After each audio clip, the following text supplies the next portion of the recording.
Olá pessoal, bom dia.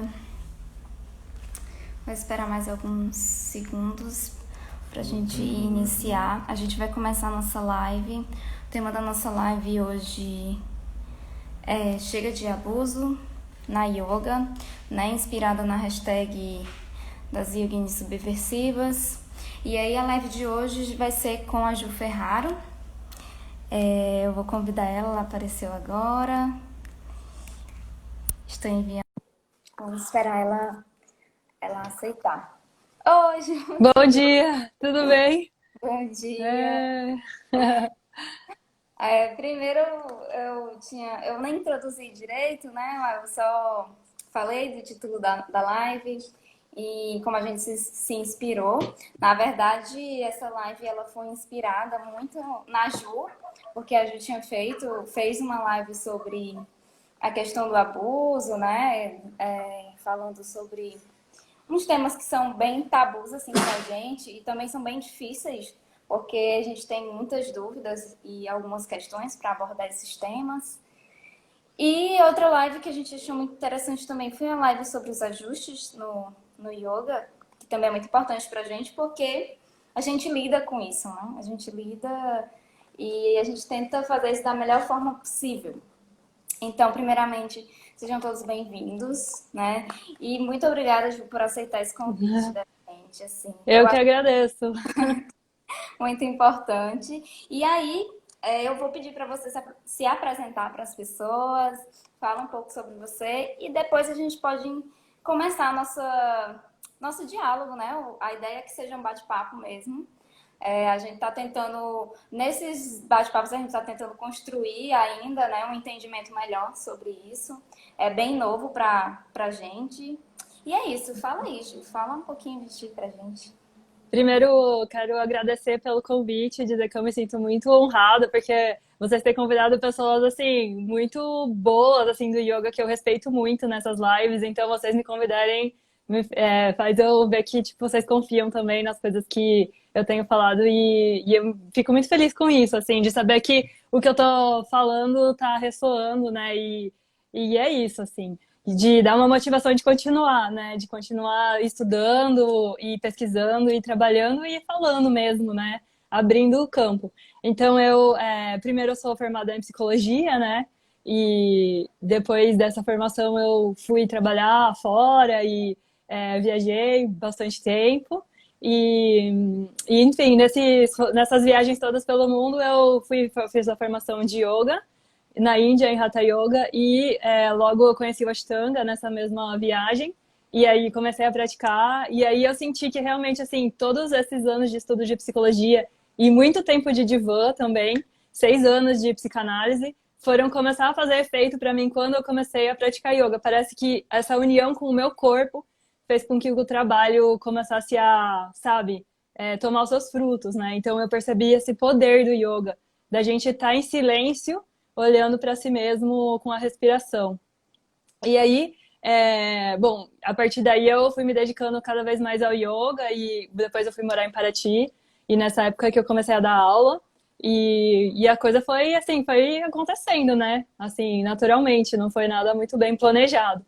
E aí, assim, eu comecei a praticar Ashtanga mesmo de verdade, fazem uns 5 anos, assim, praticar diariamente, né, com professor e tal. E aí agora, o ano passado, faz exatamente um ano, eu fui para a Índia de novo para praticar em Mysore, e aí conheci o Marcos, e aí começou essa amizade, e aí cresceu tudo, enfim. Então, hoje em dia eu dou aula de Ashtanga e pratico Ashtanga também, minha professora agora é a Laura. E é isso, assim, é um lugar que eu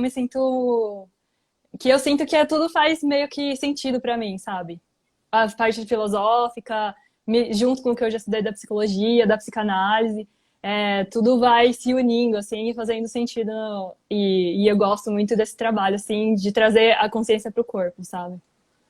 É Ah, isso. muito importante. Aí eu só esqueci de mencionar que a Ju, ela também faz parte, né, do projeto do Yoga na Federal, que ela dá aulas também no projeto. E por isso a gente também é muito grato, né, por estar ajudando a gente nesse projeto, que é sim, de certa forma também um desafio, né, pra gente, Uhum. ainda mais nessa pandemia, com mais demandas do que ele normalmente tem. E é isso, muito obrigada, Ju. Muito importante isso que tu falou, muito interessante também, né? Toda essa formação e toda essa viagem, né, literalmente no mundo e fazer, né, esse entrosamento da prática com tudo isso, isso é muito legal, muito interessante, né? E aí eu tinha feito uma espécie de, mais ou menos uma pauta, não é bem uma pauta, porque vai ser uma coisa mais solta, né? Eu acredito que as pessoas que estão nos assistindo, boa parte, souberam dos últimos acontecimentos e tal, e coisas mais antigas, que na verdade nem vai ser muito o foco da nossa live hoje, porque Ju fez uma live muito boa sobre isso, e fiquem super à vontade para ir lá no Instagram dela, vejam as lives, né? Estão salvas e são bem interessantes e bem importantes de ver, né? E aí uma coisa que eu estava pensando, assim, que já fazia muito tempo, né, que a gente sempre vê com uma certa frequência, é esses problemas que a gente tem de abusos, né, abusos sexuais e uma série de outros tipos de abusos relacionados aos gurus, né? Como se a gente tem esse padrão, né? Sempre tá acontecendo isso. De vez em quando sai na mídia, um guru não sei aonde, um guru, assim, de vários lugares, não é um caso isolado. São muitos, né? São muitos, se a gente for pesquisar, e a gente vai encontrar muita coisa. E aí eu acho que um grande ponto, assim, para a gente partir, né? Principalmente sendo, nós somos mulheres, né? Num lugar extremamente machista, né? E patriarcal. E eu acho que sim, é muito bem-vindo esse debate e que a gente comece a se movimentar, né, de forma propositiva com relação a isso, né? E aí a gente viu tá vendo um trabalho muito legal das yoginis subversivas e a Ju também tem feito esses últimos dias. E aí eu queria, Ju, que, assim, né, que tu falasse um pouco sobre como é que tu sente essa questão, né, dos homens, né, sempre esses gurus, essas figuras masculinas, né, essa relação de poder que existe entre essas pessoas, né, nesse patriarcado. E uma outra coisa que é muito importante, que a gente vai esquecendo, né, ao longo dessa questão, dessa devoção ao guru, né, qual é o limite disso, porque a gente vê que existe, às vezes, assim, que existe uma série de coisas muito advindas do fanatismo, né? Sim. E dentro do yoga, como é que a gente vai... O yoga é uma ferramenta que a gente está tentando ali empoderar o indivíduo, né? Que ele tome suas próprias decisões. E não que a gente fique alienado, seguindo coisas sem questionamentos e esse tipo de coisa, né? Uhum. E aí eu acho isso muito, muito importante, assim, como professores de yoga, como seres humanos falhos que nós somos, Uhum. como né, levar esse debate do empoderamento e a gente meio que ir cortando o mal pela raiz, porque isso é Uhum. muito, muito difícil, acho que para as mulheres, né, para nós mulheres que passamos por abuso, passamos por assédio, desde muito novas, isso é muito difícil, é uma temática muito Uhum. difícil de falar, né, assim, ainda bem que agora a gente está se movimentando, as mulheres estão falando, mas assim, dá muita vergonha, né? Dá muita vergonha de você dizer, olha, eu fizeram isso comigo, né? Eu passei por essa situação. Então, fala um pouquinho, Ju, que eu acho que eu falei muito agora. Primeiro sobre a questão do patriarcado, eu recomendo assim que se você não leu ainda, a galera que está assistindo aqui, que leia um livro da Silvia Frederic, que é uma historiadora, e ela escreveu um livro que se chama O Caliban e a Bruxa. Até a Euclícia que está aqui, eu sei que ela leu, que a gente trocou umas ideias assim na época. E esse livro conta essa história, né, do patriarcado, como que mais ou menos isso começou e qual a relação dessa história com o começo do capitalismo, né? Que é assim, a ideia primeiro de tirar as pessoas do campo e colocar elas nas cidades para elas trabalharem nas indústrias, e principalmente que esses trabalhadores da indústria, eles eram homens, ou seja, que num sistema mais, vamos dizer, não que o sistema feudal fosse maravilhoso e ótimo e a gente devesse voltar para ele, tá? É só para a gente contextualizar.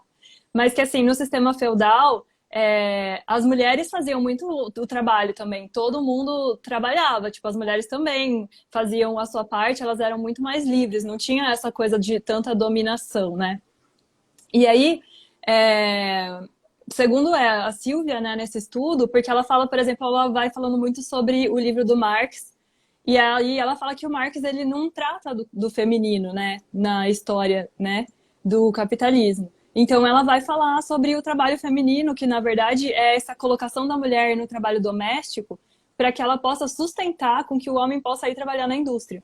Então, um homem que tinha que trabalhar muitas e muitas horas por dia na indústria, ele ia chegar na casa dele, ele tinha que ser mantido vivo, né? Vamos dizer. Porque senão, assim, se não tem alguém para cuidar e também para educar as crianças e ter filhos que sejam pessoas que, na verdade, se você pensar no fundo, a reprodução, né, é para ter mais mão de obra. Então, quanto mais mão de obra tem sobrando, mais barata é a mão de obra, né? Então, tipo, falando bem friamente, é mais ou menos essa é a lógica. Então, você fica em casa, você cuida lá do seu marido que está indo trabalhar e produzir para o sistema, e você está lá tendo um monte de filho que vai ser mão de obra para o sistema, né? E logo só depois, um pouco mais para frente, é que as mulheres começam a trabalhar. E na época que as mulheres queriam ser livres e elas não queriam necessitar de casamento, né? Porque elas não podiam muito trabalhar, o maior emprego, assim, era a prostituição mesmo, né? O que elas faziam. Ou eram chamadas de feiticeiras, de bruxas mesmo, e renegadas, assim. E também tinha essa coisa, né, da perseguição às caças bruxas mesmo. Fez parte desse processo. Da mulher que queria ser livre, da mulher que queria fazer o trabalho dela, ou daquela pessoa que também era curandeira, que era parteira, que isso sustentava com esse trabalho. Isso foi totalmente colocado no lugar de bruxaria, né? Que hoje em dia é uma coisa que a gente está resgatando.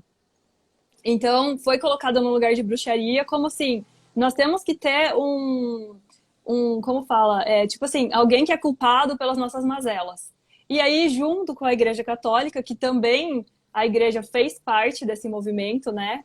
Junto com o Estado, a igreja também favoreceu com que existisse essa lógica do negócio do demônio, das mulheres possuídas, e aí tinha as denúncias vinham até dos vizinhos, né? E outras mulheres denunciavam mulheres, porque elas não sabiam nem o que elas estavam fazendo às vezes de errado, elas podiam ser denunciadas. Então isso foi tipo acalando a boca, né? E existe fotos, até se vocês quiserem procurar na internet, fotos de torturas que se faziam. Então, assim, a mulher que falava muito, eles colocavam uma mordaça na boca dela, de verdade.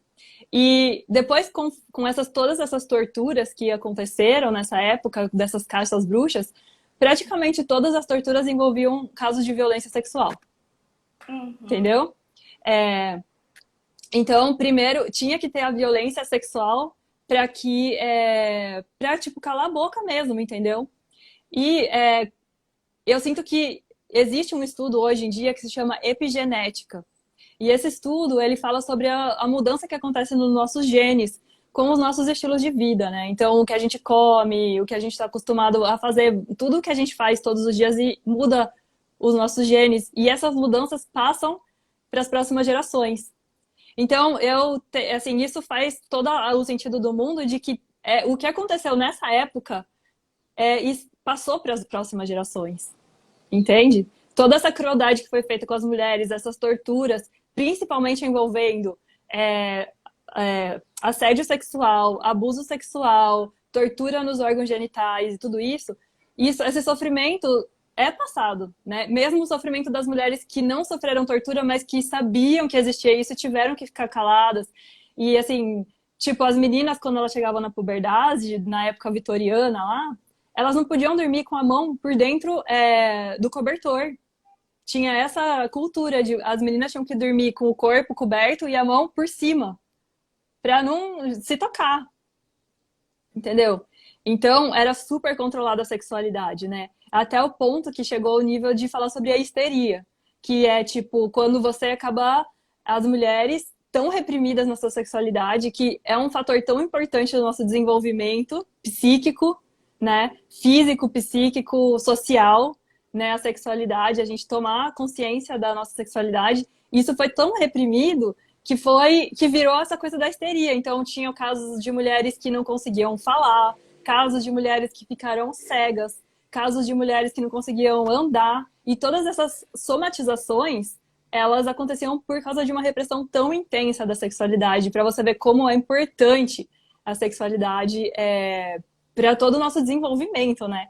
E aí logo foi que surgiu, a psicanálise surgiu nesse caso, né? Então, anteriormente, essas mulheres eram internadas em clínicas.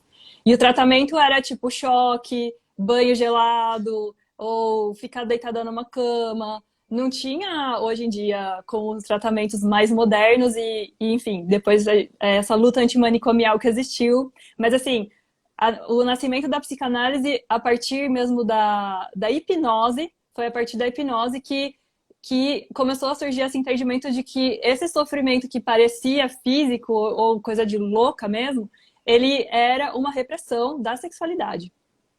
Então começou-se a ver que era psíquico mesmo. O sofrimento não era físico, era psíquico. Então, tudo isso, como eu vejo, isso vem sendo reproduzido, querendo ou não, porque pelo que eu entendo desse estudo da epigenética, isso está também no nosso DNA. A gente herdou das nossas mães, que herdaram das nossas avós, que herdaram das nossas tataravós. E se a gente olhar não muito pouco tempo atrás, tipo as nossas avós mesmo, eu vejo a minha avó, ela estava inserida nessa cultura de que você precisa ter um homem, essa cultura de trabalhar em casa e não ser remunerada. É o trabalho gratuito para o sistema capitalista. Eu acho que é até, assim, muito recente, né? Se a gente for pensar, assim, muito recente. A gente convive ainda com mulheres assim, que tem ainda essa lógica de pensamento, né? Aquela lógica de que se tem uma mulher em casa, o homem não vai fazer serviço doméstico. Isso é muito comum, assim, não é algo faz muito tempo, não. Assim, existe. A gente convive com mulheres assim ainda, né? Exatamente. Dessa formação, né? Exatamente. E E assim, eu sinto que isso, o patriarcado, ele vem dessa lógica que está inserido nesse sistema, né? Então, na verdade, o que que é a mulher? A mulher é uma mão de obra não paga. Ela está trabalhando para o sistema, porque ela está sustentando a casa, ela está educando os filhos, e ela está educando os filhos para o sistema. Só que ela não está ganhando com isso, ela é, tipo, nada. Ela é vista como nada, um acessório. Porque é isso, assim, imagina se você tivesse que dar, tipo, o salário para cada mulher que trabalha em casa, que é um trabalho que ela tá fazendo, né? é verdade, assim, né? Um trabalho super desvalorizado e que não tem fim, né? Não tem fim, Exato. não tem salário, não tem fim, não tem férias remuneradas, nem tem 13º, né? Mas é totalmente sem valor, né? Totalmente Isso. desvalorizado, né? E aí eu Exato. só, assim, eu tô gostando muito de escutar, né? Eu acho isso muito importante, tanto para trazer mesmo conhecimento para muita gente, né? Que às vezes a gente se desconecta muito, né? A gente chega num ponto e a gente não sabe como chegou naquele lugar, a gente não sabe o que está acontecendo, né? Como que foi que tudo se formou, né?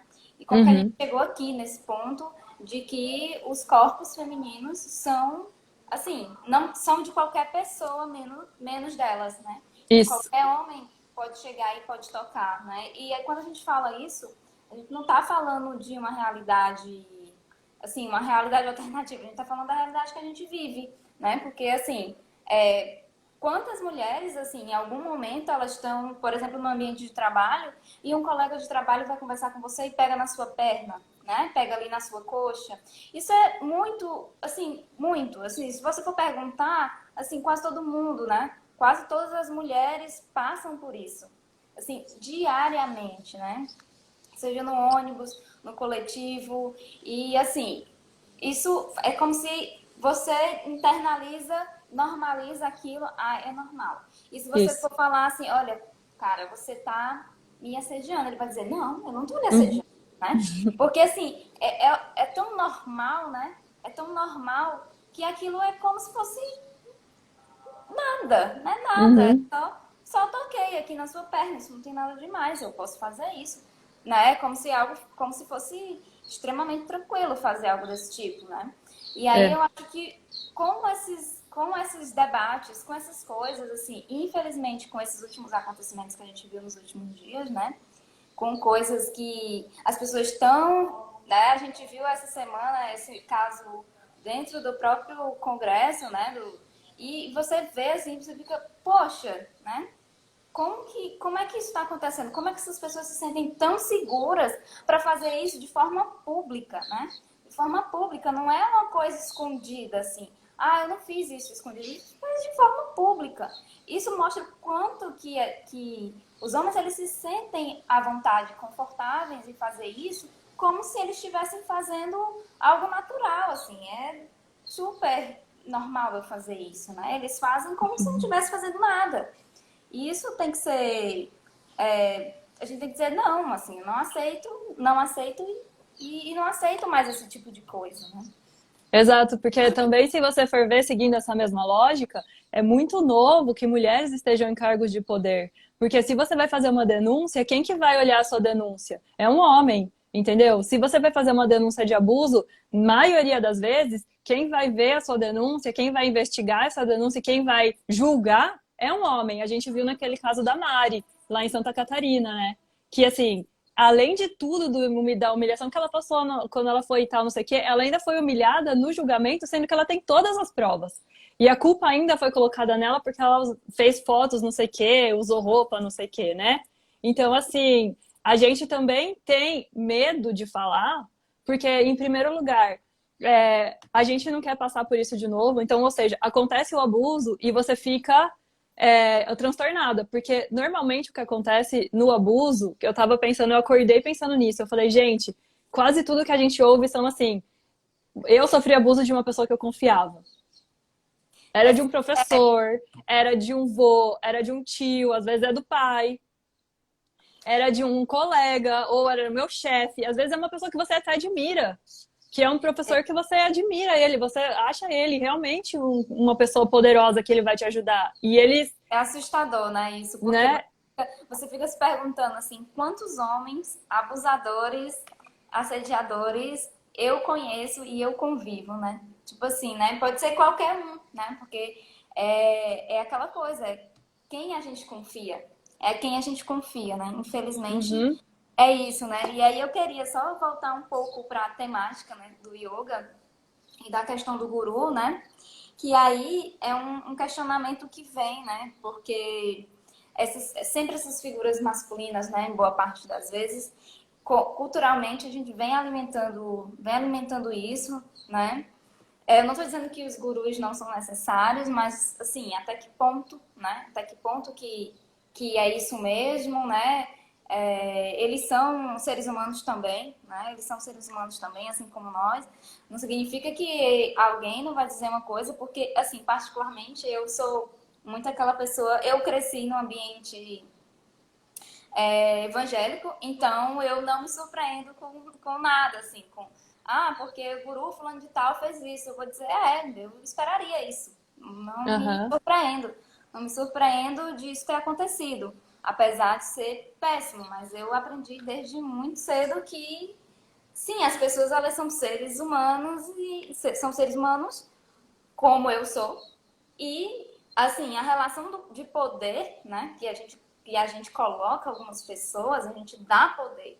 A gente tira todo o nosso, tudo que a gente tem, investe naquilo, né, coloca naquilo. É como se a gente estivesse sempre buscando naquela figura, né, o pai, né, eu acho que tem essa coisa de procurar o pai, que também é uma coisa do patriarcado, né, procurar o Salvador, né, que também tem essa coisa do patriarcado, e aqui vai também entrar essa questão do cristianismo, né, porque a gente é um filho dependente do pai, assim, o tempo inteiro, né, o tempo inteiro. E não é nunca a figura da mãe, né, apesar de a gente viver, principalmente num país onde muitas mulheres, né, levam nas costas os filhos sozinhas. Quando a gente vai buscar essa figura, é a figura do pai, que é a figura mais ausente que na verdade, a gente tem, né, dentro do nosso país. E eu acho que em vários outros lugares do mundo, né? E aí, um questionamento muito interessante para a gente praticar yoga, a gente precisa, né, precisa desse guru, de fato, né, precisa disso de verdade. Aí eu queria muito ouvir tua opinião sobre isso, assim, porque Olha, eu tenho muitas. Questionar. Eu acredito que a gente precisa sempre ter o discernimento. Da minha opinião, eu só aprendi yoga e eu só fui avançando porque eu tive professores, né? Eu não acredito que a gente, dentro desse mundo, precisa ter uma guiança não apenas no sentido de, tipo, teórica, técnica, mas também emocional, porque o que eu vejo descobrindo cada vez mais com a prática, eu não sei se você já percebeu isso, é que, assim, a prática do yoga, ela vai cavar uns buracos que a gente não é fácil de ver.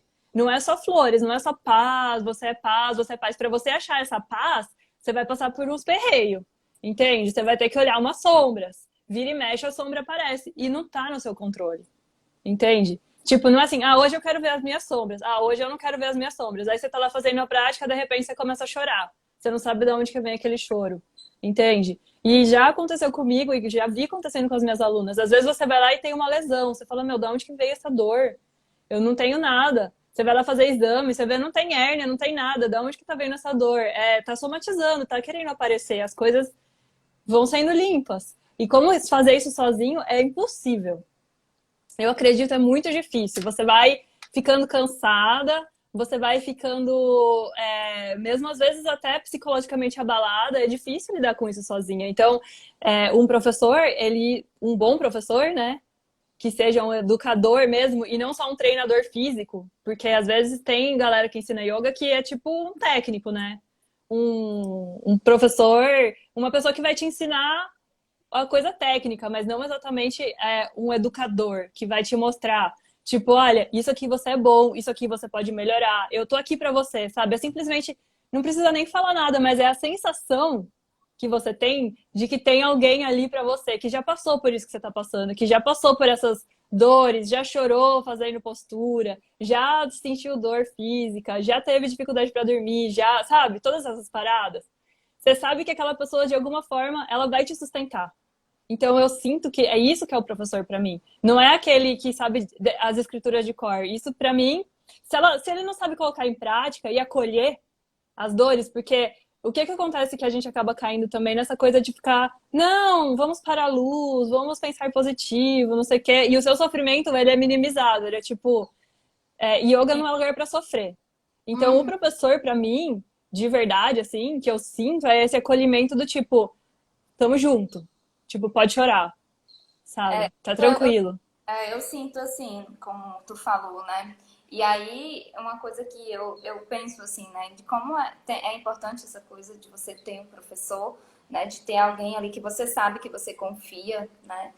E é aquela coisa, mas você olha para o professor como, como um professor, de certa forma, como um amigo também, né? Porque você olha É, e você confia naquela pessoa, mas você concede, né, àquela pessoa também o direito de ela ser humana, porque às vezes eu isso. acho que existe uma certa coisa de que, porque você é professor de yoga, você não pode isso, você não pode aquilo, você não pode nem, tipo, se estressar, você não pode dar piti, você não pode surtar, né? Então, assim, poxa, é um ser humano também, assim, que bom que eu encontrei essa pessoa maravilhosa, mas ela é um ser humano também, assim, né? Isso. Eu olho para ela e concedo isso, assim, porque eu acho que existe uma carga muito grande que se joga em cima do professor, né? Porque existe uma, assim, você cria muita expectativa. É Uhum, aquela coisa, aquela pessoa que não pode cometer um erro, né? E quando a gente isso. fala cometer um erro aqui, a gente não está falando de erros assim graves. Eles vão cometer, às vezes, sim, né? Mas eu acho que isso é interessante de ser dito também, porque às vezes a gente cria muita expectativa no outro e a expectativa é nossa e não tem nada a ver com aquela pessoa.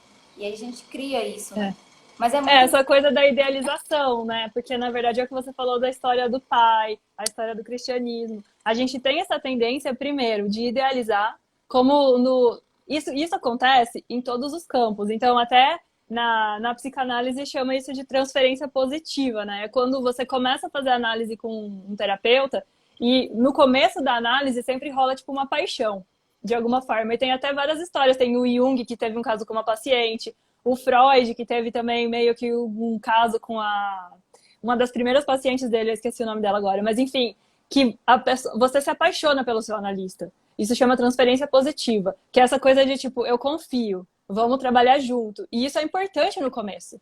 Não é ruim. totalmente ruim. Faz parte do processo. Se você já chega desconfiando, já chega na defesa do trabalho, né?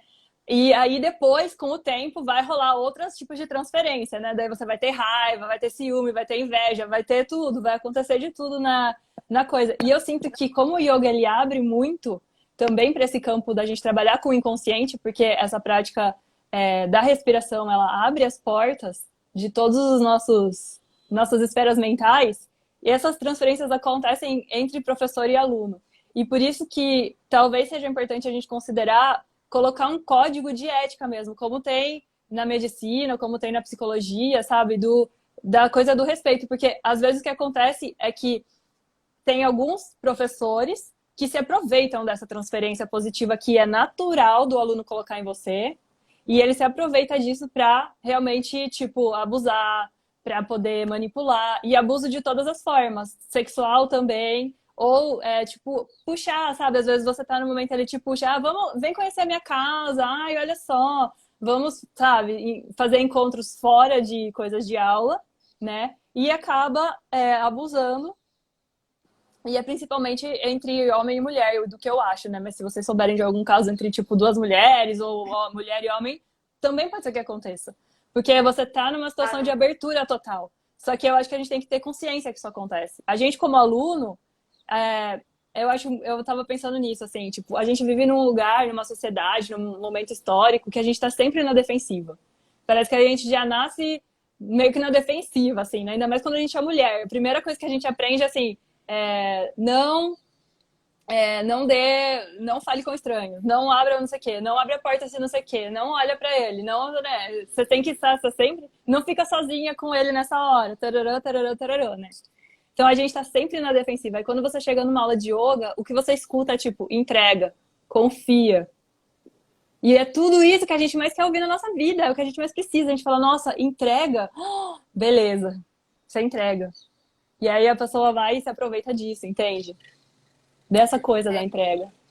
Eu acho que tem essa coisa, né? Principalmente, assim, infelizmente, no mundo que a gente vive, né? A gente já fica, assim, né? A gente já fica, assim, comigo nunca aconteceu nada, né? Eu passei muito tempo praticando, eu não tinha um fato, e eu pratiquei muito tempo visitando professores, né, em workshops, mas assim, nunca aconteceu nada comigo, né? Eu sou muito grata a todos os professores pelos quais eu já tive, que eu já passei, né? Já tive a oportunidade de praticar.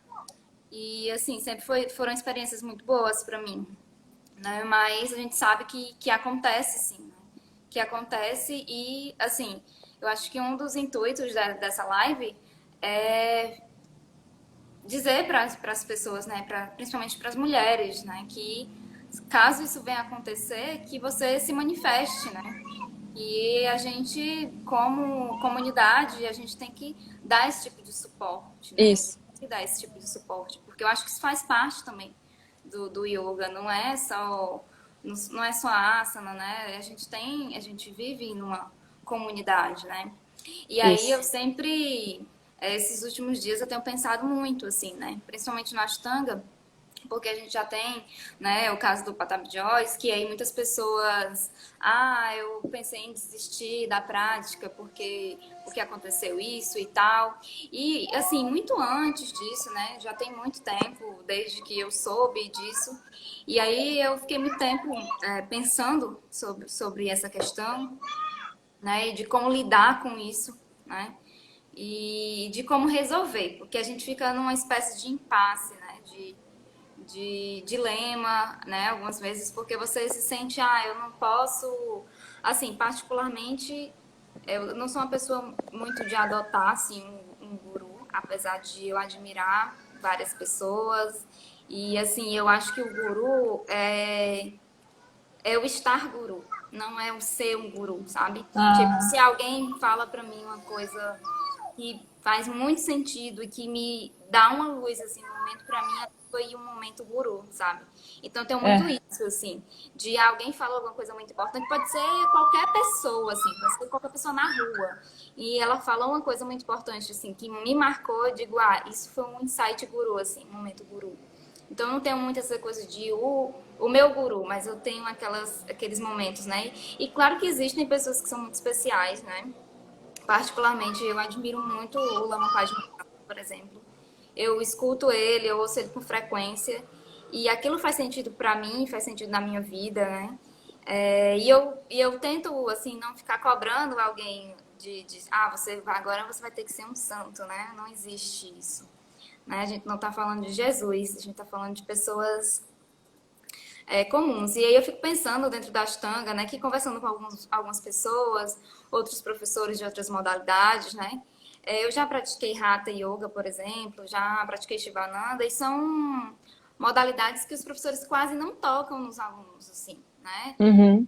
Eu tive ótimas experiências, ótimos professores de Hatha eu tive um ótimo professor de Hatha em Fortaleza, e também tive um excelente professor de Shivananda quando eu morei em Maceió. Mas são modalidades que são muito diferentes da Ashtanga, assim, nesse sentido, né? O professor, ele praticamente não toca em você, né? Os ajustes são mais verbais, mas no Ashtanga, eu percebo que os ajustes são ajustes, além de serem mais fortes, são mais frequentes. Né? E aí tem alguns ajustes, assim, que se você vir de fora, você vai dizer, nossa, esse ajuste é muito estranho, né? É muito estranho. E aí eu É. sempre fico naquela coisa, né, assim, de como orientar, né? De como orientar o aluno. Eu nunca, assim, nunca tive nenhuma experiência com nenhum professor que pediu licença para fazer um ajuste. Eles sempre chegaram e fizeram um ajuste. Eu nunca tive nenhum problema com isso, assim mesmo, de verdade. Assim, na verdade, assim, o que eu mais sinto falta nessa pandemia são os ajustes físicos, de fato, assim. Eu sinto muita falta disso, assim, né? Dani e André aqui, eu sinto muita falta, né, dos ajustes físicos. Assim, realmente, para mim, são imprescindíveis. E a minha pergunta é como, assim, né, é possível ter uma prática de yoga sem ajuste físico? A gente viu que na pandemia, assim, é possível, né? Mas até que ponto isso é realmente legal? Porque eu sinto muita falta. Né? E aí Uhum. seria legal até as pessoas deixarem nos comentários, porque assim, é uma dúvida minha, assim, genuína, né? Porque eu me coloco nesse lugar da pessoa que sente falta, e aí eu fico me perguntando se as outras pessoas também sentem falta, né? E o que é que tu pensa sobre isso, Ju? Eu também sinto falta, viu? Eu já pensei várias vezes, assim, sobre isso, mas paciência, né? Uma hora a gente vai conseguir voltar nessa coisa do ajuste. O que eu penso sobre isso é assim, da minha experiência pessoal, assim, eu tive experiência de praticar com uma professora que ela fazia muito ajuste, direto, assim, tipo, na prática eu recebia mais de 5 ajustes, e aí depois de uma semana praticando, assim, eu percebi que eu tava morrendo. Assim, eu tava muito, muito, muito cansada. Assim, aquilo foi tipo, me cansando demais, assim. E eu tive a experiência de praticar lá na Índia com tanto em Mysore quanto a Sharmila, que, por exemplo, a Sharmila, ela quase não faz nenhum ajuste. Ela é muito pouco, assim, ela vem, às vezes tem um dia ela faz um ajuste, no outro dia ela não ajusta, no outro dia ela faz outro ajuste numa outra postura. Ela não fica o tempo inteiro ajustando todo mundo, sabe? Ela vê a hora que você tá realmente ali precisando e te ajusta. E isso pra mim, na verdade, eu gostei. Porque porque o que eu percebi assim é a presença dela ali, sabe? Desse suporte, sabe, mais sutil, assim, não toda hora colocando a mão em você. Mas Uhum. eu sei que às vezes quando a gente tem uma prática muito em casa, muito tempo, aí quando a gente vai de vez em quando num workshop, realmente a gente quer receber mais ajuste. Mas aí é um workshop, é uma semana, é 3 dias e tal, então você sabe que você vai ficar cansado depois e tchau. Mas para uma coisa que você vai todo dia, é uma coisa que eu fui, assim, que eu percebi comigo mesma, sabe? Dessa experiência de que, assim, menos é mais, sabe? Porque você vai e aí você deixa o aluno ele entender aquele ajuste primeiro. Então você não vai entender todos os ajustes. Se você fizer 5 ajustes em uma prática, talvez você entenda um. Na próxima prática, sozinha, você vai conseguir fazer um. O resto vai precisar toda hora de ajuda. Então eu sinto que é muito importante, mas ao mesmo tempo é no sentido de dar autonomia para o aluno também. Do tipo, um dia você vai ter que conseguir fazer sozinho. Você É, não tem que precisar de mim toda hora. Eu E acho que nesse, coisa e do vício, nesse, né? Tem uns alunos que ficam meio viciados, assim, isso. E não no é só o ajuste. ajuste, né? É a coisa do tipo, eu tenho que estar com você para acontecer a prática. Uhum. Entendeu? Eu não, sozinho eu não consigo fazer, eu preciso de alguém ali. E querendo ou não, isso causa uma dependência, que é uma dependência, tipo, de talvez até do professor para o aluno, que às vezes até inconscientemente, não é que o professor pensa, eu vou deixar o meu aluno dependente de mim. Não, não é isso. Mas é a mesma coisa do. Vou trazer de volta a história da psicologia, né? Existe o caso do psicólogo, do analista, dele fazer o paciente precisar dele. E ele não está trabalhando no sentido da autonomia, de que ele sabe que aquele paciente um dia ele não vai mais ser paciente, ele vai ter que dar alta. Mas de ficar alimentando a dependência e aí a pessoa fica naquilo, entendeu? É É, uma via de mão dupla, né? Então eu acredito que o ajuste é muito bom. O ajuste, ele dá uma noção, uma consciência pra gente diferente do que a fala, porque você aprende que o seu corpo consegue ir além da sua crença do que você acha que ele poderia ir, entendeu? Eu acredito que quando você já conhece o professor, ele vai, não precisa toda hora ficar pedindo licença. Se você já tem, como você já conhece o professor, você já praticou com ele, professor ou professora, ele vai te fazer ajuste, beleza? Ele já conhece o seu corpo, né? Também. Ele já sabe. Agora, se talvez seja uma coisa nova, você está indo primeira vez, o primeiro aluno está começando, então eu acho que talvez seja interessante, eu não sei, para quem achar, né? Não é a minha visão. É de pedir licença mesmo, tipo, ó, dá licença. Às vezes é um ajuste que você vai talvez pegar na perna da pessoa. Porque às vezes os ajustes são o quê? Você dá uma ajudinha nas costas, às vezes você mexe um pouquinho na mão, às vezes você ajuda lá no pé, e aí tudo bem. Mas às vezes você tem que pegar na coxa, né? Isso que você tava falando.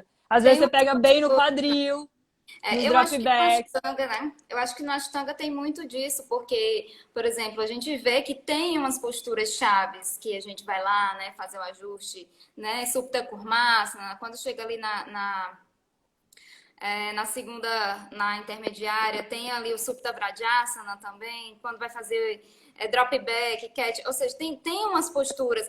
E essas posturas, né, elas não são posturas que você vai fazer um ajuste tocando com o dedo, né? Que Você não tem é. que. Você vai segurar mesmo, assim, você vai ficar muito próximo da pessoa, assim, você vai, né, escutar a respiração da pessoa, assim, muito perto. Então, isso é que eu É. acho muito diferente, assim, no Ashtanga das outras modalidades, né? E Isso, eu e eu acho sinto que é muito assim, importante. quando você chega nessa postura, eu acredito, se você já chegou nessa postura, tipo, você já tá no Supta Vajrasana, você já tem um bom tempo de prática, então você já tá mais acostumado a receber ajuste, né? E eu acho que é muito assim, de você sentir, se você não tá à vontade de receber esse ajuste, se você fala, meu, eu não achei, acho que foi demais. Qual o problema de você falar pro professor também? Você não vai magoar o professor. Eu acho que é importante a gente também saber falar, tipo, ó, tipo, não gostei que você chegou, que você pegou nesse lugar, que você encostou nesse lugar. Tipo, às vezes tem pessoas que vêm para praticar yoga que já foram vítimas de abuso. Então, eu acredito que a gente tem que ir construindo uma relação. E é isso que eu fui também tendo um pouco de noção com o tempo, que é assim, essa coisa de ficar indo em muito professor diferente, sempre trocando de professor, você não constrói essa relação de confiança Sim. tanto de um quanto com o outro, né? Do professor conhecer seu corpo. Às vezes você vai dar um ajuste e a pessoa, você já entende, ó, desse lado, o joelho aqui é mais frágil, o quadril mais difícil desse lado, essa pessoa X. Aí você vai, tipo, se adaptando também ao aluno, não é? O ajuste não é sempre, tipo, igual para todo mundo, né? Você vai fazer diferentemente respeitando o corpo do aluno. Então, quando você conhece já o aluno, que você tem uma relação, que você já viu ele praticando várias vezes você viu a evolução dele, você tá vendo. Aí, pô, é massa, porque aí sim você sabe exatamente aonde vai ser o ajuste, tipo, que vai ser efetivo. Você não vai nem machucar a pessoa e nem a pessoa vai se sentir, tipo, como abusada, né? Tipo, colocando num lugar onde ela não se sente aberta para colocar. Então é uma coisa de acostumar, eu acho também, sabe? Do Eu acho tipo que de também, ajuste e tal. eu acho que também é muito importante, né? Dar um feedback pro professor, né? É, É isso. muito, muito importante isso, e eu vejo isso poucas vezes, assim, de o aluno. Ah, isso foi legal, ou isso não foi legal. E às vezes pode ser que tenha alguma coisa ali que não tenha sido legal, e é bom que a gente saiba, assim, é bom que a gente receba esse feedback. Uma outra Sim, coisa que é muito importante, né, assim, que eu estava até conversando aqui com o Marcos, né, de como, né, de como você ajudar instrutores homens também, né, de como você, como mulher, poder ajudar. Olha, professor, isso, eu acho aquilo. Eu acho que isso é muito importante, porque assim, eu acho que nós, como mulheres, dando aula, acho que a gente fica numa posição mais confortável com relação à coisa do assédio, né, por exemplo. Né, eu posso subir em cima de um homem e acho que tudo vai bem. ser vai ficar tudo bem. Né? Mas aí, às vezes, quando é o contrário, né? Mesmo que não haja nenhum tipo de maldade nisso, alguém que não conhece, alguém que nunca viu, alguém que está vendo de fora, né? Ela pode olhar e dizer, nossa, que é isso? O que está acontecendo, né? Então, às vezes a gente está muito focado na gente, assim, conhece. Mas uma pessoa que chegou pela primeira vez, por exemplo, né, para fazer uma aula, ou alguém que viu uma foto numa rede social, assim, né? Porque, por exemplo, ali quando a gente faz o catch, né, os dropbacks e depois a gente vai para o chão, Paschimottanasana, é muito comum que o professor suba, deite nas suas costas. E você tira, sei lá, tira uma foto daquilo, bota aquilo na rede social.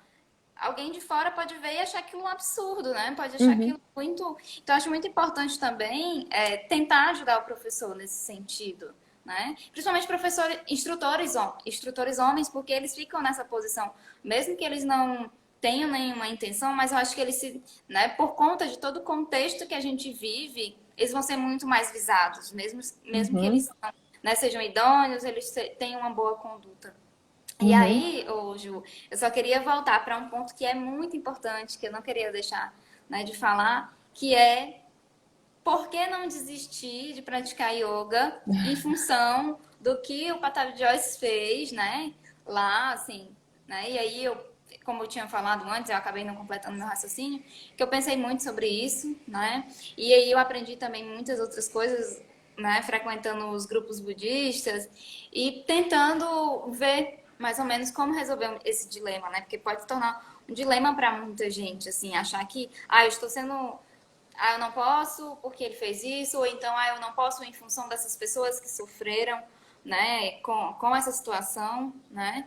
E aí, o que fazer, assim, na tua opinião, como que tu sai desse impasse, desse dilema? Olha, eu não sei se eu saí desse dilema ainda, porque eu também pensei bastante sobre isso, igual você, sabe? E o que eu vou buscando, assim, é cada dia que eu piso no meu tapetinho, essa prática faz sentido pra mim? Tá me fazendo bem? Quando eu saio da prática, como eu me sinto? E todos esses dias, assim, essa semana eu passei por um. Aconteceram, tipo, várias coisas em 4 dias que parece que foi um mês que passou na minha vida. Foi um trem que passou, voltou, tipo. E aí eu tava menstruada nesses dias e aí não pratiquei, então eu saí muito do meu centro. Quando eu voltei a praticar, eu fui voltando, sabe? As coisas foram se aquietando. Eu falei, cara, mas isso faz bem pra mim faz bem. Eu me sinto bem, eu pratico. E eu trouxe isso na minha reflexão na prática, assim. Então, eu penso que, cara, é uma coisa que a gente vai se apropriando, a gente não pode fugir. Então, meio que eu posso, do que eu penso agora, tá, dessa situação, é como eu falo sobre as dores físicas. Então, assim, já aconteceu comigo e quando acontece com as minhas alunas, eu tô com uma dor, veio uma dor no meu joelho, na minha lombar, não sei o que, não importa. Eu falo, cara, pratica, foi o que eu aprendi. Assim, eu tive uma dor na lombar quando eu tava lá na Índia mesmo com a Charmila e foi, meu, tipo, a parada que fez uma limpeza pra mim, tipo, kármica, tá ligado? Porque ela falou, vem praticar. Se você ficar em pé no tapetinho e cantar o mantra, você já praticou. Já tá valendo, entendeu? Então eu falei assim, cara, eu vou testar essa prática pra ver se realmente ela funciona, porque até agora eu sempre falei que ela é uma prática de cura, mas eu nunca me curei com ela, porque eu sempre tava bem. Agora Uhum. que eu tô com dor de verdade, vamos ver se é real essa parada. E foi uma mudança totalmente, assim, na minha prática, na minha mente, em várias coisas da minha vida. Me ensinou muito, tipo, a lidar com essa dor tipo, transformando ela. Até que, assim, a parada foi tipo um salto quântico, eu falo, né? Então eu vejo que isso é uma dor que a gente tá elaborando. E agora não é física, ela tá, tipo, tanto mental quanto no inconsciente coletivo. E essa dor que a gente está elaborando, vamos fazer esse teste. Eu acho que é uma coisa da gente ir lá, praticar e ver se está funcionando. É porque tudo é novo, não tem uma resposta, sabe? Não tem uma fórmula. É uma coisa que a gente vai sentir. Se tem pessoas que continuam praticando e sentem que, meu, elas estão bem, que essa prática está empoderando elas, está transformando a vida delas, por que parar de praticar? E isso até me daria até raiva, mais ainda raiva do que aconteceu, do tipo, mano, além dele machucar essas pessoas que ele assediou, aí ainda vai destruir a nossa prática que é tão querida pra gente, sabe? Que é tão poderosa para nossas vidas. Então aí me daria mais raiva ter que parar de praticar se isso tá me fazendo bem, mas não tá me fazendo bem porque eu ignoro, porque eu sou poliana, porque eu vivo numa bolha. Não, eu tô ciente de tudo que aconteceu. Mas eu não pratico em devoção a. Eu pratico em devoção, tipo. Porque no meu entendimento das coisas, do yoga, é uma filosofia monista. Eu vejo o yoga como uma coisa que a gente é só mais uma coisa de Deus, entendeu? A gente não é separado. Então, porque se a gente está devotando a um Deus, ou que seja o Guru, que o Guru é como se fosse um representante de Deus, todos nós somos representantes de Deus. Então, a gente está fazendo isso em devoção a nós, na verdade, né? A essa parte que a gente é do todo, sabe? E se a gente sente que é essa que a gente está conseguindo achar esse nosso centro, apesar dos turbilhões, então por que parar de praticar? Entendeu? Não é passar pano, muito pelo contrário. Por exemplo, pessoalmente, e sem julgar ninguém que faça isso, que isso fique bem claro, eu não tô julgando ninguém, tá? Tipo, até, na verdade, é isso que é a abertura do papo, eu pessoalmente não tenho uma foto dele no meu altar. Mas isso é uma escolha minha, entendeu? Eu não estou julgando quem tenha. E eu acho que é legal a gente abrir esse assunto. Pra, tipo, se as pessoas têm uma foto do Patabi Joyce no altar, por quê? Tipo assim, como que você pensa isso, sabe? Eu acho interessante isso, porque é realmente o que eu falei, é uma coisa que a gente está desvendando, assim, essa, essa coisa, e eu sinto que é importante a gente também começar. No começo, a gente fica reativa, é normal, a gente reagir com raiva, com asco, com nojo, com raiva, né? A gente quer entrar nessa vibe. E depois, eu acho que é importante parar um pouco e usar mesmo que o yoga, né? Nesse sentido do tipo, tá bom, mas esses ensinamentos, como que eles podem me ajudar? E é fazer o teste. Na prática, agora, a gente está com tantos desafios. Tudo isso que eles falam do yoga aí, nos Vedas, no Yoga Sutras, no Bhagavad Gita, que quando estava tudo indo bem, vamos dizer, até o ano passado estava tudo indo mais ou menos bem, né? Majoritariamente estava fluindo. A gente falava, ai, porque é Karma Yoga, que lindo, né? A gente falava sobre essa coisa da união, eu não sei o que é yoga, tão lindo e maravilhoso, né? E aí, agora que a gente tá passando por essa monte de parada muito louca que tá acontecendo, agora é a hora da gente ver se funciona esse negócio mesmo, que eles falaram, né? Eu acho que é esse teste, assim, de você falar, meu, então tá, então, se eu não praticar Ashtanga, o que eu vou praticar?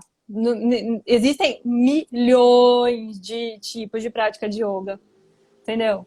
Tem milhões, e todo mundo é livre para escolher. O Ashtanga não é o único e não é nem o melhor, é um dos, sabe? Então, se tem pessoas que não se identificam e se sentem machucadas com essa história, se elas quiserem parar de praticar e fazer outra coisa, também tudo bem, sabe? Tipo, é isso aí. Vamos experimentar, né? Uma coisa que eu aprendi, assim, né, com o budismo é, é a história da compaixão, né? Quando você. Porque, na verdade, as pessoas acham que compaixão é como se fosse uma espécie de compadecimento com o sofrimento do outro, né? Mas a visão que o budismo traz da compaixão é, na verdade, a visão de. A maior compaixão que você pode ter com alguém é você dar liberdade para ela no sentido de você não congelar aquela pessoa em determinado ponto, né? Então, quando eu escutei isso, né? E aí veio muito essa coisa do Patabi Joyce, né? De que um ato compassivo com ele seria não congelar ele naquilo que ele foi em determinado ponto, né? Porque é como se ele fosse alguém que criou uma vacina e depois ele, de repente, fez o que ele fez. Eu vou deixar de tomar a vacina que ele criou em função do que ele foi em determinado momento. Então, para mim, isso foi, né? Eu também não tenho nenhuma foto do Patar Milhões. Na verdade, eu não tenho foto de ninguém, porque eu sou uma pessoa muito difícil, né? Essa coisa do guru, para mim, é uma coisa bem complicada. Apesar de, como eu já falei, eu admirar muitas pessoas e gostar de escutar. Mas eu acho que vai muito além dele, né? Vai muito além até do que ele fez depois, né? De ele ter sintetizado o método, apesar de o Ashtanga ser anterior a ele, inclusive. Ele foi só quem criou ali uma espécie Popularizou, né? de popularizou. Mas eu acho que é isso, assim. E eu falo isso não só com relação ao Patabi Joyce, né? Mas com relação a todas as outras pessoas, né? Não congelar as pessoas em algo que elas fizeram, porque elas são muito mais do que aquilo que elas fizeram. Não significa que eu vou pegar e vou adorar aquela pessoa e vou dizer que ela é uma pessoa iluminada e que tal e tal e tal. Mas eu reconheço que, né, ela não é simplesmente um recorte, né? Ela não é aquilo. Eu não posso definir eu, Rochelle, pelos erros que eu cometi, né? Assim como eu Uhum. não posso me definir apenas pelas coisas boas que eu fiz, né? E ter um olhar de olhar para alguém e dizer, você olhar hoje para um assassino e dizer ele é apenas um assassino, né? Eu acho que a gente tem muito essa tendência, principalmente por conta do cristianismo, né? Que é a coisa do santo, do imaculado, que não vai errar, né? Que não vai cometer erro, isso não existe, né? E quando você coloca qualquer pessoa no ponto que ela só é o erro que ela cometeu, a gente também tá faltando compaixão na gente, né? Assim, de olhar para a pessoa e ver que ela é além daquilo. Mas Uhum. você vê ela como um ser humano e não como um deus, e não como uma divindade, não como um guru, e Que não eu como acho que isso recai numa maturidade que a gente tem que desenvolver na vida, porque é meio que assim, a gente repete essa coisa dessa coisa infantil que a gente tem de idealizar os nossos pais, né? Tipo, mais ou menos até quando a gente tem uns 5 anos de idade, a gente idealiza os nossos pais, os nossos cuidadores, os nossos professores, a gente coloca eles no lugar de super-herói e isso é natural, isso é bom, isso faz parte do desenvolvimento. Mas a gente tem que dar aquele passo além, né? Isso faz parte do desenvolvimento, mas não termina aí. Depois que vem essa coisa, você tem que quebrar. Então, o que é, tipo, a adolescência? É quebra de paradigma. É você falar, meu, minha mãe não tá certa toda hora. Eu não tenho que fazer tudo o que os meus pais falam, mas eu quero ver, eu quero fazer do meu jeito, eu vou testar. E aí a gente vai descobrindo, e nessa a gente também educa os nossos pais, né?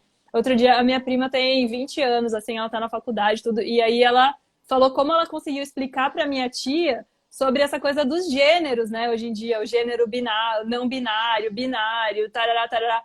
Então, assim, a gente acaba educando depois essas pessoas que a gente idealizava, que nunca erravam, que sempre estavam certas, tem que ter uma troca depois. E eu sinto que isso é a coisa da prática do yoga também. A gente chega no momento que a gente chega, a gente em Deus ou professor, e depois a gente vai ficando amigo, como você falou, né? Essa coisa da troca e tal.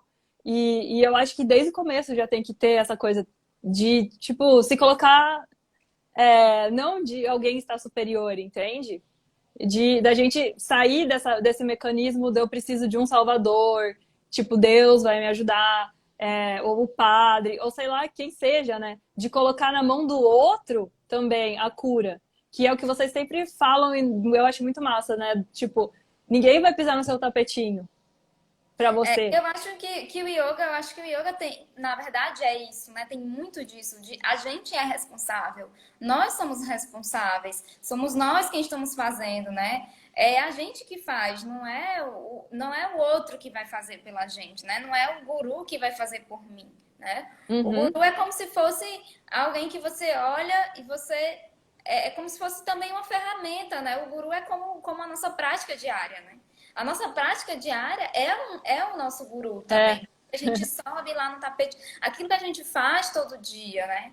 Porque o que é isso. o guru? Aquilo que leva a gente para a luz, né? Que afasta a gente das trevas, do não discernimento. Então, quando a gente pratica, a nossa prática é o nosso próprio guru. Nós somos nossos próprios gurus, na verdade, né? Inclusive, a gente só vai reconhecer no outro um guru se a gente tiver na gente, porque as coisas elas surgem, né? Elas surgem juntas, elas não surgem fora para surgir dentro, não. A gente só Uhum. consegue ver fora aquilo que a gente já tem dentro. Então, nós somos nossos próprios gurus, né? Não significa que a gente não consiga ver no outro, né? A gente vê no outro aquilo que a gente tem. Então, quando a gente vê uma pessoa especial, né? Quando a gente sabe que é uma pessoa especial. E não significa que ela vai ser especial a todo momento, né? Uma coisa é quando ela tá legal, quando ela tá sorridente, outra coisa é quando ela tá chata, quando ela tá, né, tá irritada, ela também se irrita e ela vai, né? E assim a Ju, e assim são todas as pessoas e todos os professores de yoga, né? A Isso. gente Eu sabe sinto que é muito importante colocar isso, né? No, que, assim, o yoga é uma reprodução do que acontece na sociedade, não é, tipo, uma coisa fora. Tipo, o que você vê em todos os lugares, você vai ver no yoga, não é o paraíso, né? Como a gente gostaria que fosse. E é isso, é colocar mais o pé no chão e parar de idealizar tanto essa perfeição do yoga, né? É mais a gente colocar o pé no chão, como você está falando. O professor é aquela pessoa que talvez já passou por coisas e ele vai poder te ajudar, porque ele já entendeu mais ou menos como é o, assim, o progresso, que faz parte você sentir dor, depois vai passar, faz parte, não sei o quê, mas é dar aquele contorno como se fosse uma mãe, né? Às vezes o professor vai ser igual um pai, ele vai te dar uma bronca, ele vai, tipo, colocar você na linha porque você tá saindo muito, tá dormindo tarde, tá bebendo cerveja. Tem professor lá na Índia que eles falam, meu, eu ouvi uma história muito engraçada. Lá na Índia tem um professor alemão, que eu acho que é Rudolf, eu esqueci agora. Ele e a esposa, né? E aí ela expulsou um aluno, porque ela ficou sabendo que ele tava pegando todas as meninas. E aí ela falou, você não vem mais aqui. Porque, meu, é isso, sabe? Você vai lá, faz os seus asanas, não sei o quê, e depois você sai de lá, aí pega uma, aí depois você mente pra outra, aí depois você pega outra. Que yoga é essa? Então, meu, você não veio aqui pra praticar yoga. Vai embora. Aqui você não entra mais. Então eu sinto que essa coisa, tipo, às vezes você é pai, às vezes você acolhe, você é mãe, você dá o colo. Mas eu sinto que sempre nesse papel de, tipo, desse relacionamento que a gente tem que entender também, que tanto o aluno quanto o professor, a gente tá nessa posição de também poder mostrar vulnerabilidade, né? A gente não precisa ser perfeito o tempo inteiro. Eu acredito que a gente, como professor, a gente pode quebrar esse paradigma. Quando a gente mostra que a gente também erra, que a gente também tem medo, que a gente também pede desculpa, entendeu? A gente não precisa sustentar esse lugar de perfeição que é tão trabalhoso também de sustentar, muito né? difícil, né? Porque você vai sempre olhar para uma coisa impossível, né? Quando você olha para alguém, você vê que ela é um ser humano e ela vai, e ela faz, e ela consegue, e ela tenta, e ela erra. E aí você olha, poxa, sim, é possível, né? Porque quando a gente olha para a figura da santidade ou da coisa perfeita, você fica, ah, não tem condição, não dá para mim, né? Não vou chegar lá nunca, né? A gente está tentando se superar dentro das nossas limitações e das nossas imperfeições. Então, eu acho que é até importante essa figura desse professor que é um ser humano também, porque isso inspira muito mais, né? Isso inspira muito Uhum, mais do que aquela coisa, poxa, a pessoa já nasceu assim, ela é perfeita, não tem o que fazer. Não tem o que é. fazer, não tem o que ser feito, né? É aquela coisa, eu posso fazer o que for, não vou chegar lá, né?